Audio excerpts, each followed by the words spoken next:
Assalamualaikum warahmatullahi wabarakatuh. Kami dari kelompok 3, kelas 10-13 SMA Angkasa 1 akan mempresentasikan mengenai Bank Indonesia. Kelompok kami terdiri dari Bilkis, Ataya, Cantika, Kalista, Rumaisyah, Lintang, Haris, dan Triven. Berikut adalah penjelasan dari kami. Selamat menyaksikan. Pengertian bank. Bank adalah badan usaha yang menghimpun dana dari masyarakat dalam bentuk simpanan dan menyalurkannya kembali dalam bentuk kredit atau bentuk lain untuk meningkatkan taraf hidup masyarakat. Secara sederhana, bank bisa disebut sebagai lembaga keuangan yang menyediakan jasa pembayaran dan kredit.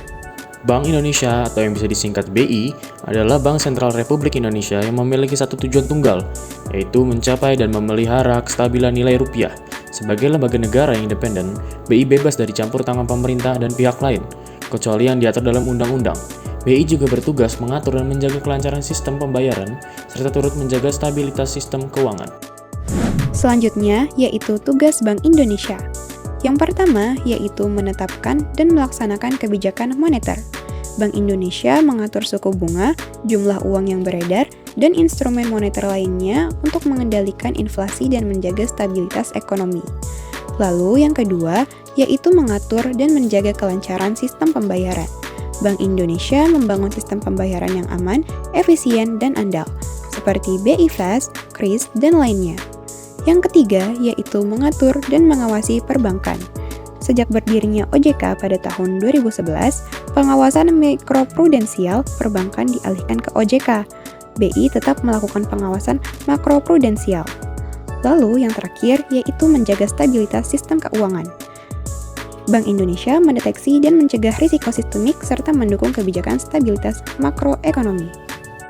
Tujuan utama Bank Indonesia antara lain yaitu menetapkan dan melaksanakan kebijakan moneter, menjaga stabilitas sistem keuangan, dan mengatur dan menjaga kelancaran sistem pembayaran. Masuk ke dalam sejarah, dimulai dari awal berdirinya pada tahun 1828.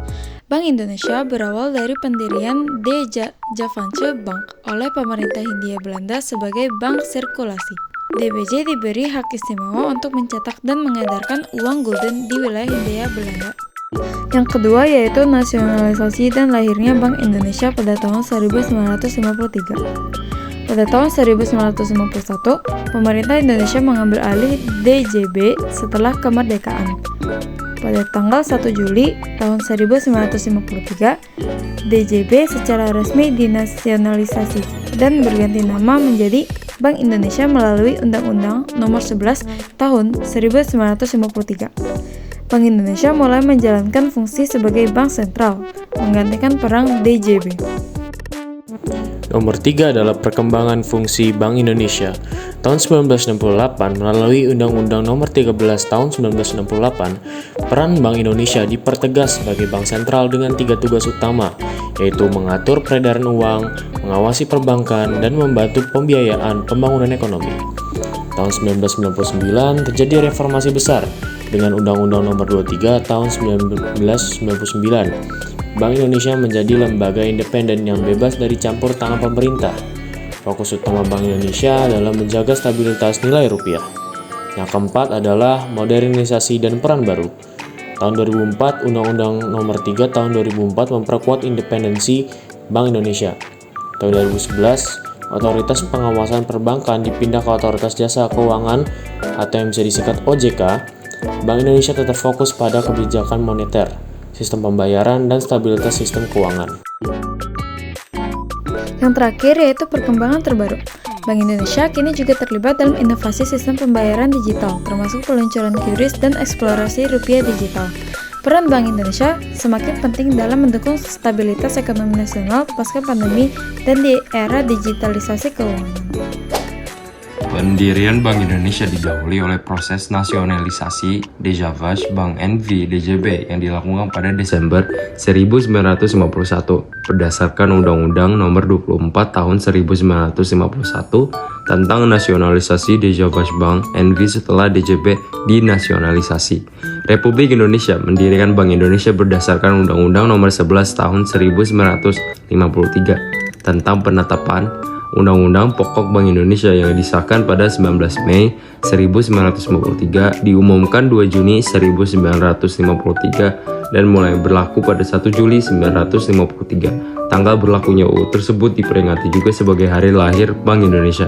Selain itu, di dalam UU tersebut dinyatakan bahwa Bank Indonesia didirikan untuk bertindak sebagai Bank Sentral Indonesia. Status kedudukan. Pertama, sebagai lembaga negara yang independen. Bank Indonesia menjadi lembaga negara independen sejak diberlakukan Undang-Undang Nomor 23 Tahun 1999 pada 17 Mei 1999. Undang-undang ini menegaskan bahwa Bank Indonesia bebas dari campur tangan pemerintah atau pihak lain dan memiliki otonomi penuh dalam menjalankan tugasnya. Tujuan utamanya adalah mencapai dan memelihara kestabilan nilai rupiah. Untuk mencapainya, Bank Indonesia memiliki 3 tugas utama: menetapkan dan melaksanakan kebijakan moneter, mengatur dan menjaga kelancaran sistem pembayaran, serta mengatur dan mengawasi bank.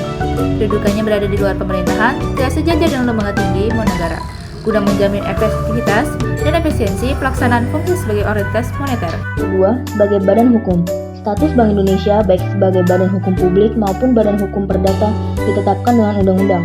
Sebagai badan hukum publik, Bank Indonesia berwenang menetapkan peraturan-peraturan hukum yang merupakan pelaksanaan dari undang-undang yang mengikat seluruh masyarakat luas sesuai dengan tugas dan wewenangnya. Sebagai badan hukum perdata, Bank Indonesia dapat bertindak untuk dan atas nama sendiri di dalam maupun di luar pengadilan. Sekian penjelasan dari kami. Mohon maaf jika banyak salah kata. Terima kasih sudah menonton video ini. Wassalamualaikum warahmatullahi wabarakatuh.